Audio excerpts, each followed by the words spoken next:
On November the 1st, 1993, a new union of European governments was formed that would alter the course of the nations of Europe forever. Gone were the years of war and diplomatic strife.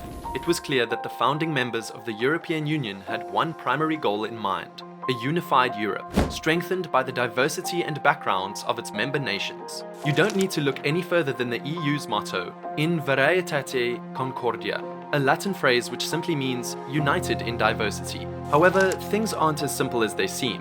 Although the original purpose of the EU was to provide a general economic, political, and military support structure that its constituent nations could take advantage of for mutual prosperity and protection, it became clear that many vocal advocates of a transnational European identity wanted to take the European Union a step further.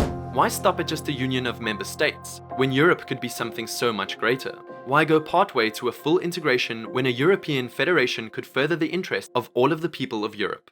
Those that advocate for this federation are fighting for a new government, which many thought impossible just 100 years ago. So, what would a European federation look like? And is it even possible? Well, to look forward to the future of Europe, we have to turn back to the past to see how the European Union we have today came to be. The year is 1948. 3 years prior, Europe was ravaged by a brutal and unforgiving war, which was estimated to have taken tens of millions of lives, not to mention the vast amount of industry and economic development the war had destroyed. In light of these horrible events, and considering the fact that internationalism had been brought to recent popularity with the rise of the UN, international defense was a high priority among many Western European nations. So a few of these countries came together to form what would be known as the Western Union. This union, initially composed of the nations of France, the UK, Belgium, the Netherlands, and Luxembourg, was formed for the purpose of providing defense to all member nations, while also including the possibility of further economic, cultural, and political cooperation. However, it didn't end there. Several other pacts would be formed amongst the nations of Europe, eventually leading to the European Union with the Maastricht Treaty and the Euro. Since then, it has grown in size from only 6 to 27, spanning most of the continent and forming a massive political and economic bloc, which has been competitive with many of the world's greatest superpowers today.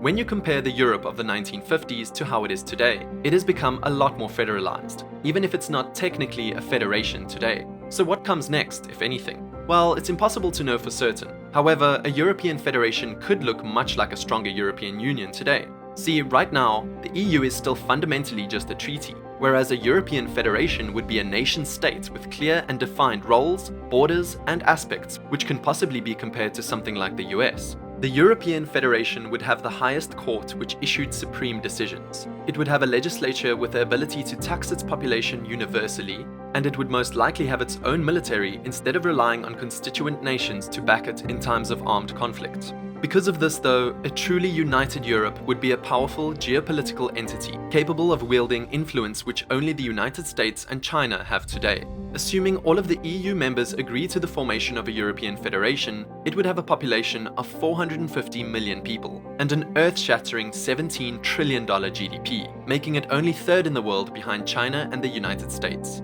In terms of military strength, although member states of the EU are typically non-aggressive, a few of them, like France for example, have large and impressive militaries. And of course, being united means they'd be way stronger. A combined military of the 27 member states of the EU could currently field an impressive 1.3 million active duty military personnel, roughly on par with the size of the US armed forces. The combined military expenditure is an impressive $225 billion, 3/4 of China's $290 billion. And they don't even dedicate a large part of their GDP to it when compared to the US. Their technology would be better too, as they'd all be united in what they're developing. Because, for example, while the US military uses just 30 weapon systems, the EU's many separate militaries use almost 180, 6 times as many.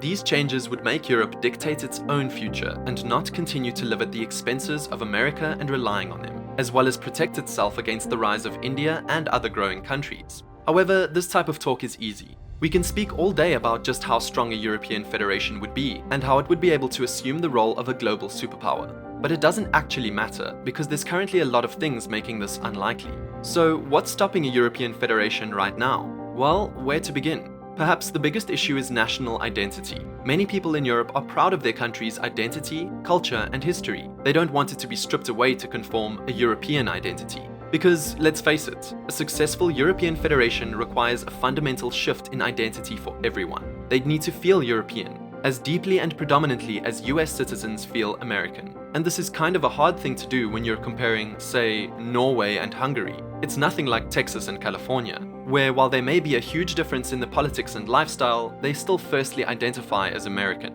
Every European country has thousands of years of unique cultures and people. You can't just simply merge them together. It can end in chaos and division. Just look at what happened with Yugoslavia, for example. There is also nationalist sentiment and therefore Euroscepticism as well, which has been on the rise in Europe. Brexit is an obvious example of this, and many nationalist parties have been winning elections in countries such as Italy and Sweden. These parties aren't one-off examples of nationalists winning elections in a continent which generally trends towards internationalist social democracy. They're events which are indicators of a trend towards a more nationalist view of Europe. Those who supported Brexit felt that the EU wasn't the future for their country. They felt they should leave before they get more tied down, because they could better forge their future independently of the political control of the European Union. See, anyone who still feels a national identity can potentially be a liability, as they will fight for their national interests, which inevitably leads to inefficient government in a federal Europe. Then, with this in mind, a federal EU would be a heaven for corporate lobbyists. Just like in the US, you now need to lobby only one government to affect all 450 million people instead of lobbying each country individually. The other, yet still big thing stopping a European federation is things like currency problems. There's still a number of countries waiting for the euro or not wanting it altogether. Of the 27 EU countries, 7 of them are not using it. Bulgaria, Denmark, Hungary, Poland, Romania, Sweden, and the Czech Republic. There's 2 groups, the countries that can adopt the euro but don't want to, and the ones who want the euro but can't adopt it due to not meeting the financial stability requirements. The wealthy countries refusing to join is because of wanting to keep an independent monetary policy, lack of public support, and just the fact they don't want to politically commit to the ever closer union goal. And on the other hand, the EU can't just accept these non-qualified countries to join because of the risks it can have. Even if you as a country have the perfect financial discipline, as soon as a country like Greece goes into a financial crisis due to spending problems, high debt and deficits, you and everyone else part of the currency are forced to save them, to preserve the value of the currency. And let's face it, no country wants to have to bail out other ones. It's another big reason why some countries are afraid to adopt the euro really. Eventually this might not be a problem, but it's looking like at least a decade away until then, and that's being generous. Lastly, another big question is, who truly benefits from this? The 2 main countries advocating for a European federation are France and Germany, and it's obvious why.